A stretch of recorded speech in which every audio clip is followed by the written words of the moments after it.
It all starts with chaos over something as simple and dangerous as booze.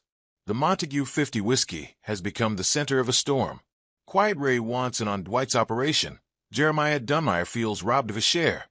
And now blood has already been spilled literally. Remember that Inspector Dunmire sent to shut down the distillery? Yeah, he ends up with his head crushed under a giant barrel. Dwight and Bodie try to cover it up, staging the whole thing as an accident. But that plan comes with a price. The distillery gets shut down for investigation, and Bodie's already fragile mind takes another hit. With no legal license to move the liquor, Dwight decides it's time for some old-school problem-solving. Sell it off the books. He splits the team. Mitch and Cleo go meet an eccentric old contact named Johnny Wednesday, while Bodie and Grace head out to St. Louis to chase a national distributor. Before they hit the road, there's this great little heist moment. The crew steals their own liquor back from the closed distillery. It's fast, it's funny, and it's the kind of scrappy Tulsa energy we've missed all season. But there's a big problem. Bill is still missing. And since Dwight was the last person to see him alive, everyone's starting to think the general might have handled things the old way.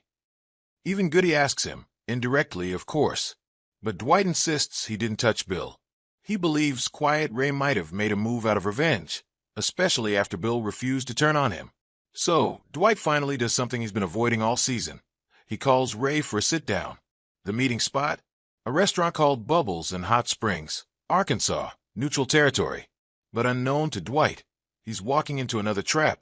Attorney General Sackrider has planted a tracker on his car, and Dunmire orders Cole to take Dwight out. And to make things worse, Dunmire keeps humiliating Cole, reminding him he'll never live up to his dead brother's military legacy. That kind of anger usually ends in bullets. Meanwhile, the rest of the team face their own road bumps. Mitch and Cleo get stopped by a crooked cop on Cole's payroll, and they have to knock him out cold. Bodie gets the call about Bill's disappearance, which shakes him and Grace, but they keep moving. And even Cole's men end up on the wrong side of Bigfoot, who teaches them why you don't tail Dwight's crew. So far, everything seems to be going okay, but in Tulsa King, okay is usually just the calm before the storm. When Dwight arrives at Bubbles with Bigfoot and Tyson, the tension is thick. Quiet Ray's there, and he's brought Vince, a move that Dwight instantly reads as an insult. Then comes the kicker. Ray demands 80% of the liquor profits. Dwight's not having it.